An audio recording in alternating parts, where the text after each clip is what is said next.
Si pudiéramos resumir muchas de las noticias que han marcado la jornada de este jueves 22 de febrero es indignación. ¿Por qué indignación? Es lo que marcó hoy en España, en varias ciudades hubo protestas de pensionados y jubilados. Lo tenemos allí en etiqueta. No más precariedad laboral, pensiones dignas. Allí lo tenemos, de este lado.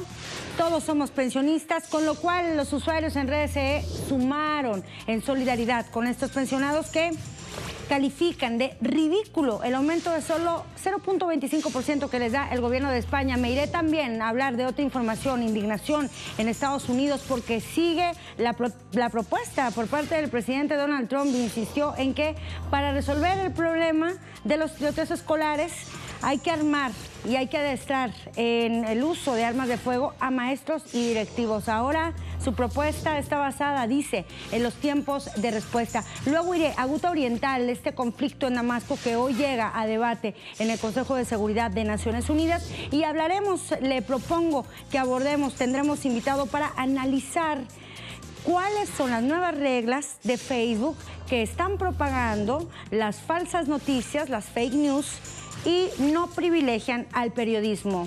El Facebook está dañando a la labor periodística. Lo analizaremos a continuación en nuestra Conexión Digital. Comenzamos.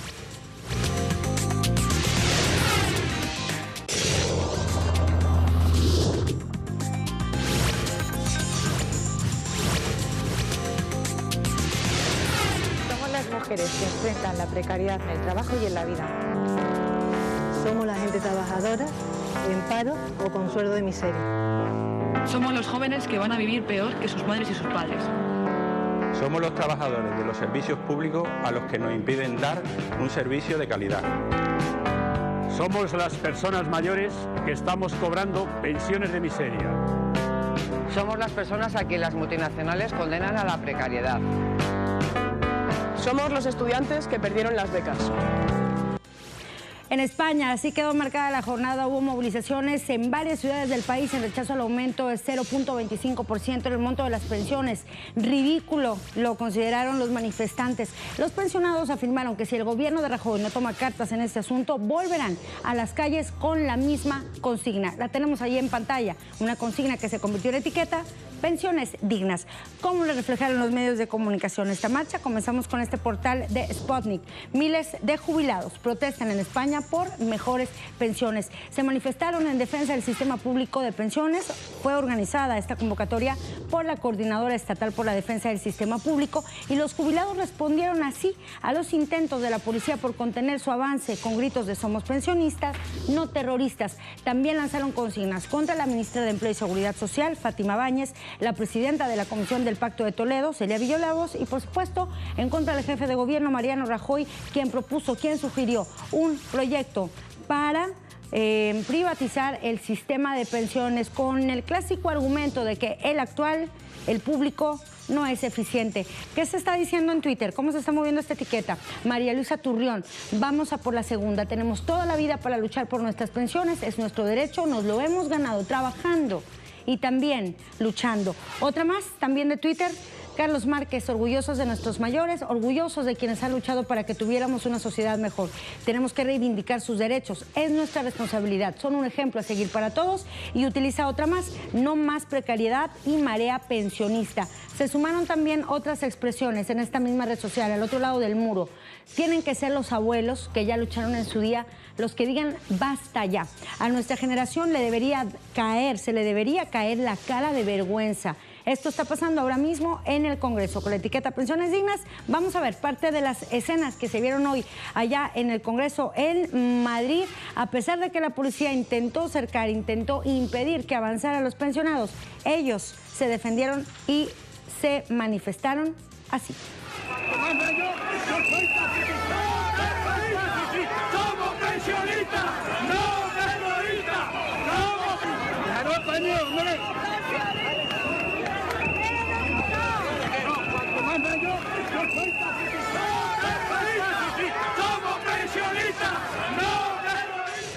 Lucharon toda su vida trabajando y hoy lo siguen haciendo en defensa de su pensión.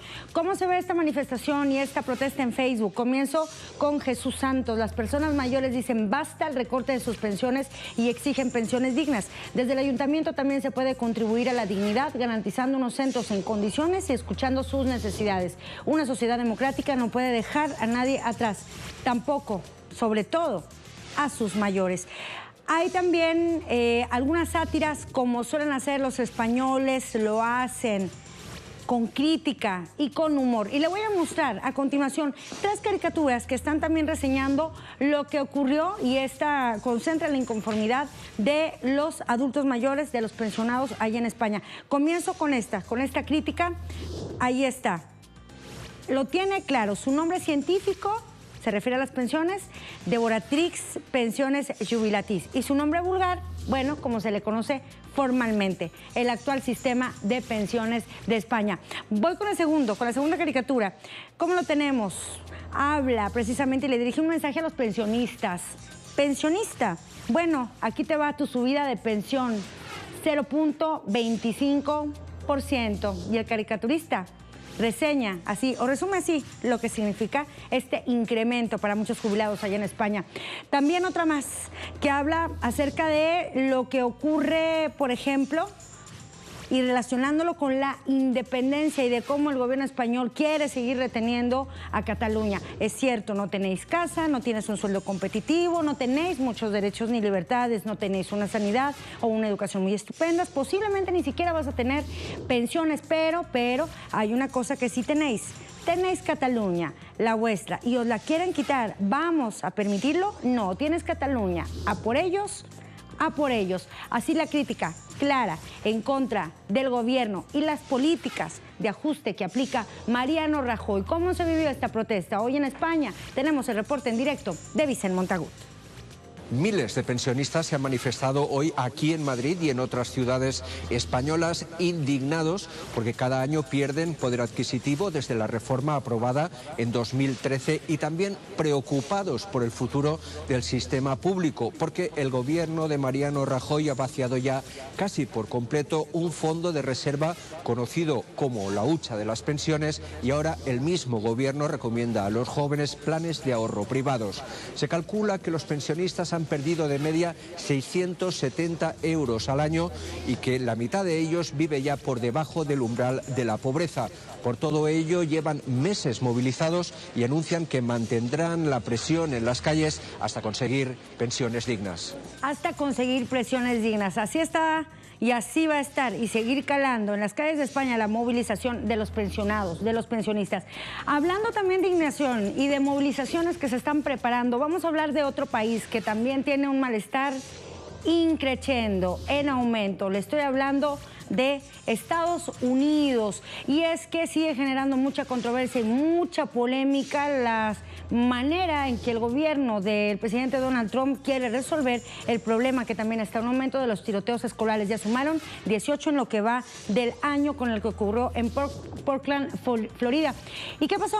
Bueno, hasta el día de hoy Trump apoya dotar de armas a los profesores y a los directivos de las escuelas para prevenir estos tiroteos. Esta es su propuesta para responder rápidamente en caso de que ocurra un incidente de este tipo, y esta solución evidentemente está causando revuelo en las redes sociales y los medios digitales.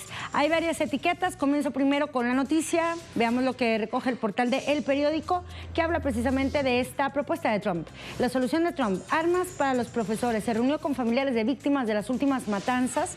Los escuchó anoche, estos duros testimonios por parte de los padres, por parte de otros familiares de quienes murieron en varios tiroteos ocurridos en el país. Y la propuesta, que sonó surrealista, como también lo calificaron varios reporteros y periodistas, es por parte de Trump que también haya armas para directivos, para profesores, para que puedan responder a tiempo en caso de que ocurra un tiroteo. Las zonas, las escuelas, igual que los hospitales, igual que las iglesias en Estados Unidos, son zonas libres de armas, y ahora Trump propone que existan y que haya armas en los lugares que se supone son para estudiar. ¿Cómo lo reseñó hoy en su cuenta de Twitter? Hizo más publicaciones en medio de toda esta controversia. Dice, la historia muestra que un tiroteo en la escuela dura en promedio 3 minutos. Se necesita la policía y socorristas, o el tiempo que necesitan la policía y socorristas es de 5 a 8 minutos para llegar al lugar del crimen. Con maestros, supervisores altamente entrenados y expertos en armas, ellos resolverían el problema de manera instantánea antes de que llegue la policía.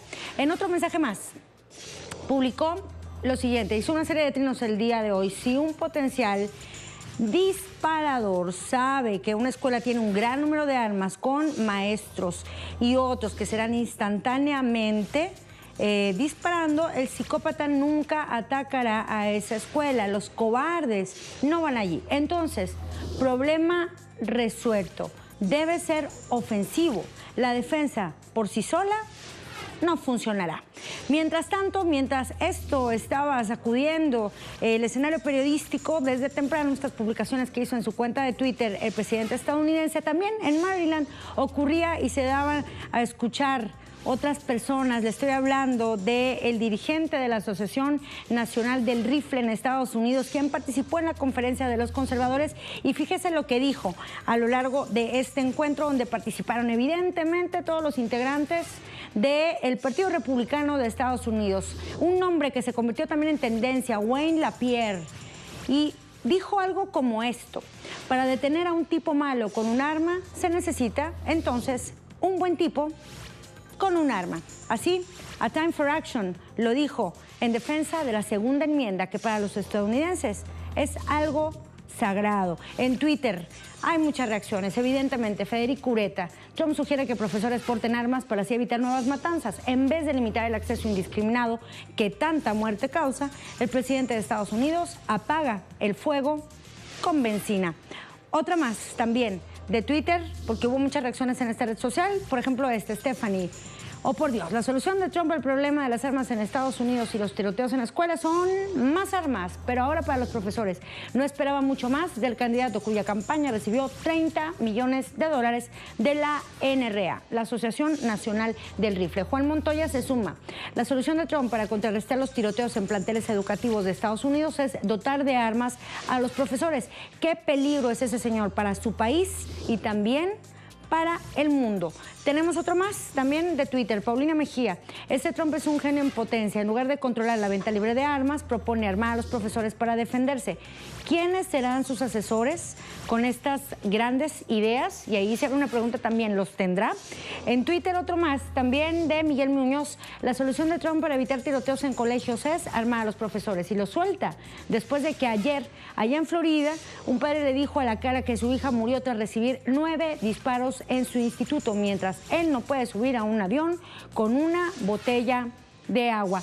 Justamente vamos a ver, padre, parte de lo que decía este padre de familia, un padre de una joven, una estudiante que falleció tras el tiroteo ocurrido en Portland, Florida. We as a country failed our children. This shouldn't happen. We go to the airport. I can't get on a plane with a bottle of water, but we leave it. Some animal could walk into a school and shoot our children.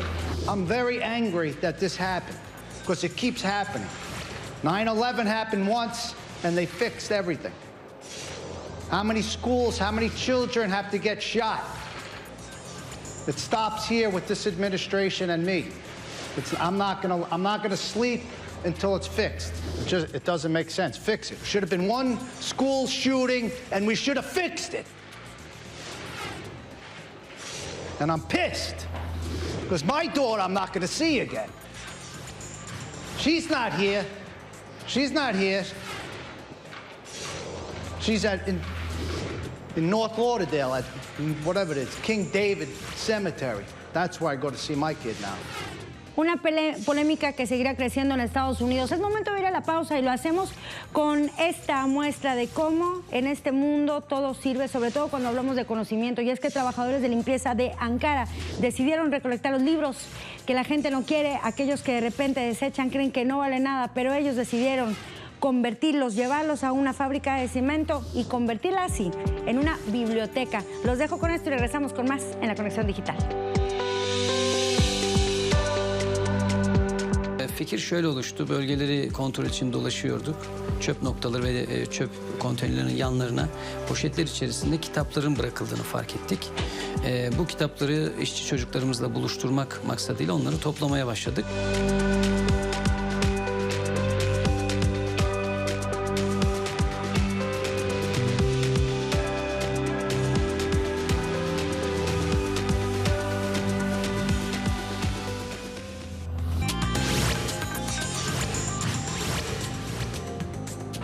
Menos noticias, más interacción. Esa es la nueva propuesta de Facebook para este 2018. Esta compañía, esta plataforma busca priorizar los contenidos de nuestros familiares y amigos por encima de las noticias. Un tema que preocupa a empresas, marcas y medios de comunicación, ya que dejarán de ser tan prominentes como hasta ahora lo habían sido. ¿Está Facebook en contra del periodismo?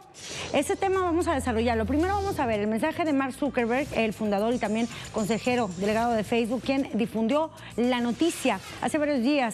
Lo dijo así: hemos creado Facebook para ayudar a las personas a permanecer conectadas y acercarnos más a las personas que nos importan. También dijo: sentimos la responsabilidad de asegurarnos de que nuestros servicios no son simplemente divertidos para usar, pero también es bueno para el bienestar de la gente. Por eso estamos haciendo un cambio importante en la forma de construir Facebook. Estoy cambiando el objetivo que le doy a nuestros equipos de productos de centrarse en ayudarte a encontrar el contenido relevante para ayudarte a tener interacciones sociales más significativas. Llevará meses para que este nuevo enfoque haga su camino, pero el primer paso ya fue dado. Lo veíamos así con este mensaje que publicó Mark Zuckerberg a principios de este año. Hubo decisiones ante esto y hubo un medio de comunicación en Brasil, Folha de Sao Paulo, dejó de publicar su contenido en Facebook, argumentando que esta plataforma no valora el periodismo profesional. El periódico, explicó, mantendrá abierta su página de Facebook, pero dejará de actualizarla con nuevos artículos. Folha dice que el algoritmo de Facebook privilegia el contenido ligado a los intereses personales y no al periodismo profesional. Por eso, señalan, se propagan noticias falsas a través de esta red social.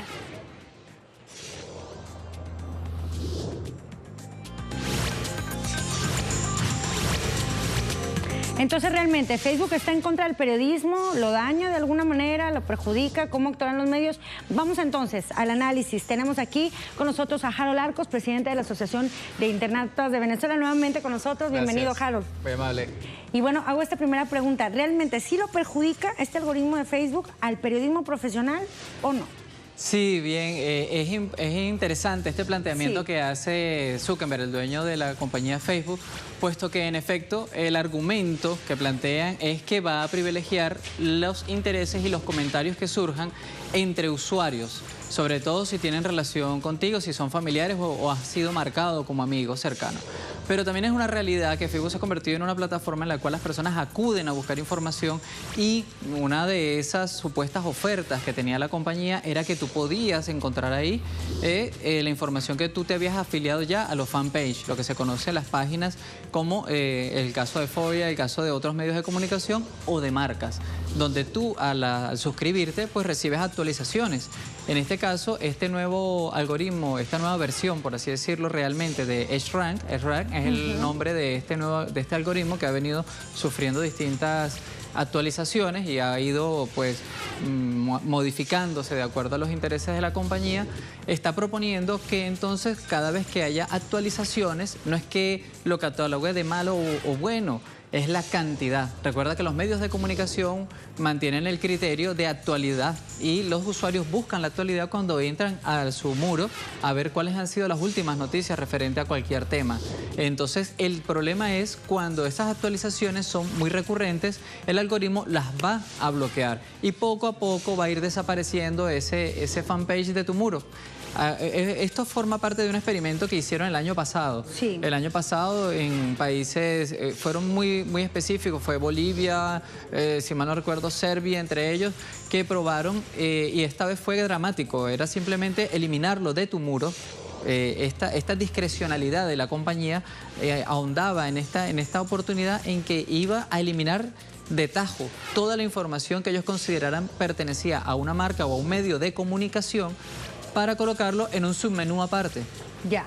Eso es parte de lo que están experimentando. A ver, y suponiendo, por ejemplo, si uno quiere información, por ejemplo, de México, yo quiero ver qué está pasando hoy en México, ¿cómo altera o qué pasa con este nuevo algoritmo de Facebook respecto, por ejemplo, a la búsqueda de noticias? Fíjate, pues terriblemente, porque tú seguramente estarás suscrita a algunos medios o algunas fuentes de información que seguramente tengan actualizaciones periódicas. Que si a lo largo del día van a tener algunas actualizaciones, al incrementar, al tener un volumen alto, un número alto de actualización, pues va a ir siendo poco a poco relegada por el algoritmo. Pero, ¿dónde entra el tema de las fake news? Las noticias que son falsas o los montajes. Resulta que este algoritmo está privilegiando aquellos comentarios que suceden entre usuarios. No privilegia tanto que aparezca una noticia y tú reaccionas. La reacción la toman en cuenta como es un me gusta o la resaltas simplemente. Sino que cuando empiezan a surgir comentarios entre usuarios, entre personas, respecto a esa noticia. Sí. Entonces, esta sí va a ser privilegiada. Y eso es muy fácil de manipular. Exacto. Puesto que de eso han vivido otras compañías como Twitter, como otras redes sociales, que, bueno, estamos hartos ya de verlo en todo, ya no es Latinoamérica, en todo el planeta, desde el montaje de la Plaza Verde en Siria, desde Venezuela, los falsos arranques en Colombia, en toda parte, se hacen fake news, pero el solo hecho de que entre esos usuarios comenten entre sí sobre esta noticia es privilegiada dentro del ranking. O sea, prácticamente se puede alterar la información que se tiene sobre un país mediante la manipulación del algoritmo. Le pregunto, por ejemplo, si o se puede institucionalizar en las redes las famosas cortinas de humo, ¿no? Que esté pasando una situación, por ejemplo, en Colombia, hablemos de un escenario, el asesinato de líderes sociales y que de repente ese algoritmo se pueda manipular para que los colombianos empiecen a hablar de otra cosa.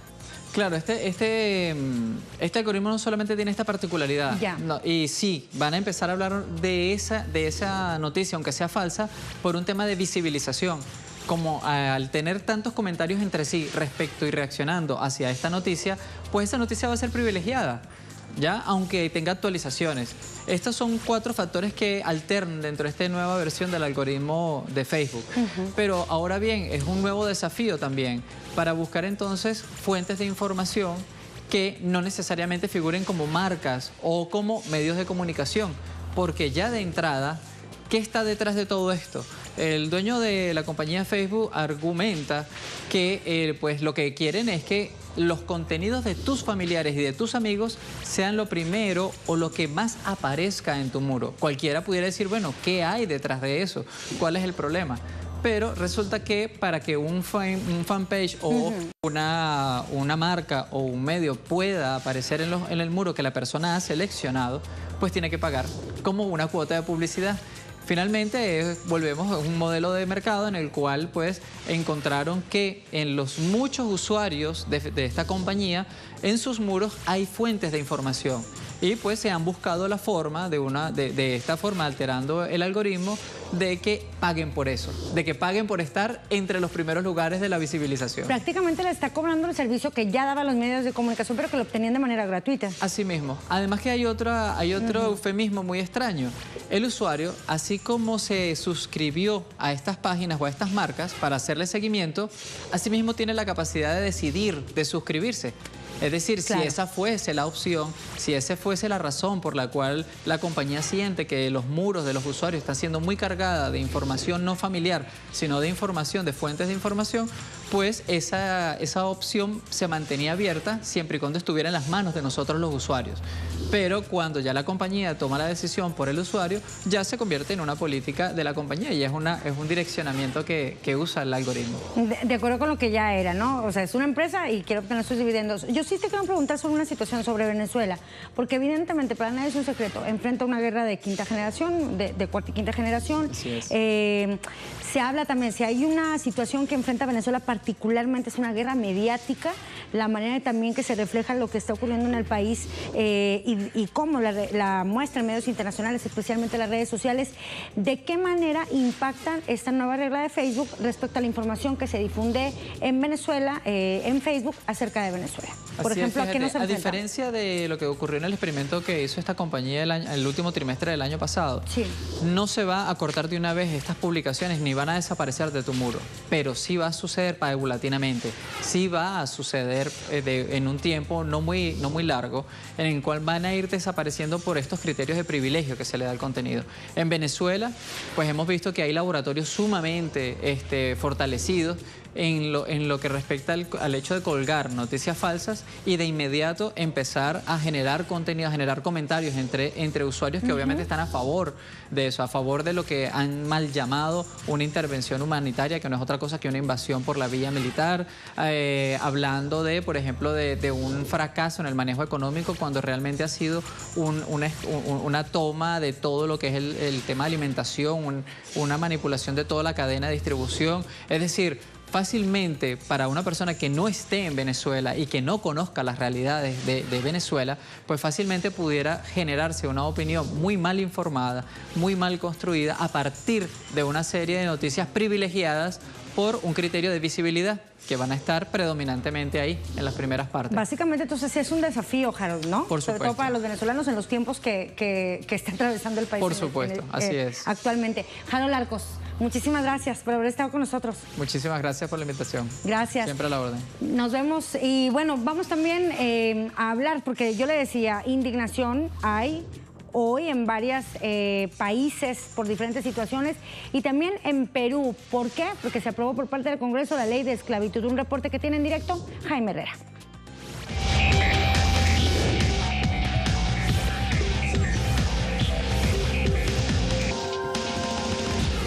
Muchas gracias por el pase. En efecto, ha causado bastante indignación esta ley aprobada recientemente ayer en el Congreso de la República por la Comisión Permanente. Esta ley determina que las empresas privadas podrán contratar a estudiantes de institutos superiores tecnológicos de manera gratuita, sin pagarles un solo sol de salario durante 3 años. Obviamente esto ha generado la reacción de los movimientos progresistas en el Congreso de la República, como las bancadas del Nuevo Perú y el Frente Amplio, quienes han pedido que esta ley sea derogada o en todo caso se haga una segunda votación para que en esta sea rechazada. También los movimientos sindicales y los jóvenes de distintos institutos han rechazado y dado a conocer su disconformidad con esta ley aprobada por la mayoría fujimorista del Congreso de la República y han convocado a una jornada de protesta para mañana viernes a partir de las 4 de la tarde. Esta jornada definitivamente tendrá como motivo rechazar lo que han denominado, se trata de una ley que promueve la esclavitud moderna, porque obviamente el trabajar sin recibir ningún tipo de salario ni compensación definitivamente sería, como ellos han llamado, una forma de esclavitud moderna. Con esta información, compañeros, volvemos. Esclavitud moderna, allá, es lo que se está hablando en Perú. Me voy ahora también con otra información, porque hoy jueves 22 de febrero fallecieron 2 grandes, sobre todo en el mundo de la cultura. Hablemos primero de literatura, de nuestro continente, Ecuador. Hay muchos mensajes en redes acerca y lamentando el fallecimiento del poeta, del grande de este país, de Ecuador, Euler Granda, maestro de la poesía contestataria y social, una de las voces de mayor conmoción acerca del acento humano en la poesía hispanoamericana, escritor, médico, pero sobre todo un poeta del pueblo. La tiene esta noticia nuestro corresponsal en Ecuador, Orlando Pérez, así en su cuenta, @Orlando Pérez EC. Ha muerto el poeta ecuatoriano Euler Granda, quien nos enseñó que el verso y la palabra no son armas ni herramientas, son las almas de la humanidad que nos hacen libres y universales. Que la eternidad lo cobije y su poesía sea inmensa cada día. Euler, el que escribió Pasamos como sombras, venimos con los días contados, lo demás es olvido. Hay toda una serie ya de muestras de cariño y de lamentaciones por parte de autoridades y también de gobierno de Ecuador. Nos vamos también lamentando, le decía, hoy la muerte del caricaturista, del humorista gráfico Antonio Fraguas Forges, allá en España, quien murió después de enfrentar una larga y dura lucha en contra del cáncer. Hubo muchos videos, mensajes también en redes allá en España y en el continente europeo. Los dejamos con algo para recordarlo. Gracias, lo espero mañana como siempre en la Conexión Digital y le agradezco también a todo el equipo que hizo posible esta emisión. Estudio, cabina, producción y redacción. Hasta mañana.